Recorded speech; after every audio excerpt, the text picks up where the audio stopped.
Amendment Act 2025। नए वक्फ कानून को लेकर मगरबी बंगाल और आसाम में एहतजाज के दरमियान हिंसक झड़पें हुई।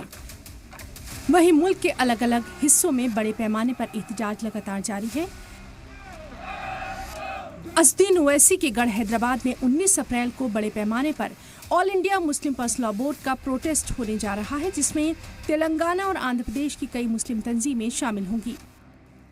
इस सब के बीच मध्य प्रदेश के साबिक सीएम और राज्यसभा के एमपी दिग्विजय सिंह ने मोदी हुकूमत पर निशाना साधा कि मंदिरों, गुरुद्वारों और गिरजाघरों में किसी दूसरे मजहब का आदमी नहीं हो सकता, तो फिर वक्त में जो इस्लाम को नहीं मानते उनको क्यों रखा जा रहा है? उसकी व्यवस्था करने के लिए मंदिरों के लिए उनका अधिकार है।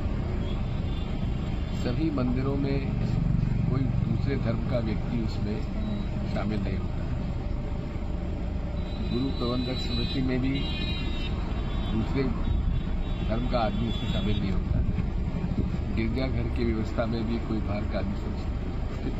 यहाँ वक्फ में जो इस्लाम को नहीं मानते उनको क्यों रखा जाता है? AIMIM चीफ और लोकसभा एमपी असदुद्दीन ओवैसी ने भी मोदी सरकार पर निशाना साधते हुए कहा कि चंद्रबाबू नायडू, नीतीश कुमार, चिराग पासवान, जीतन राम मांझी, कुमारस्वामी और जयंत चौधरी की मदद से काला कानून बनाया गया।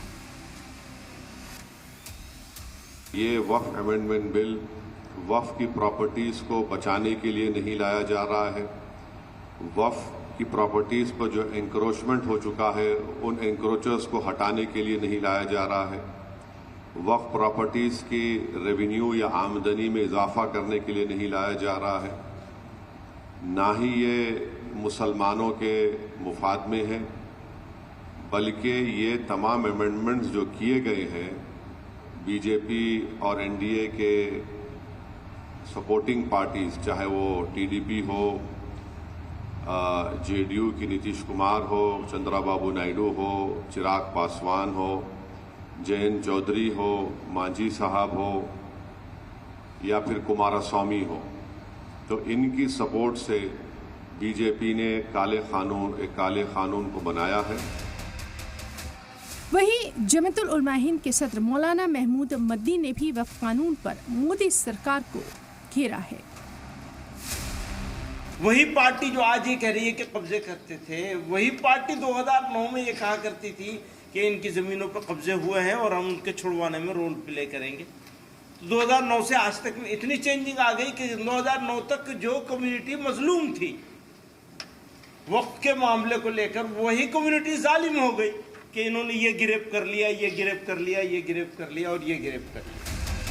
वक्फ कानून के खिलाफ दर्जनों मुस्लिम तंजीमें सड़कों पर उतरकर एहतजाज कर रही हैं और अदालत पे भी कानूनी लड़ाई लड़ने जा रही हैं। ऐसे में लोग सवाल कर रहे हैं कि आखिर बीजेपी की हुकूमत सिर्फ मुसलमानों पर ही मेहरबान क्यों नजर आती है? दिल्ली से सलाम टीवी के लिए नदीम अहमद की रिपोर्ट।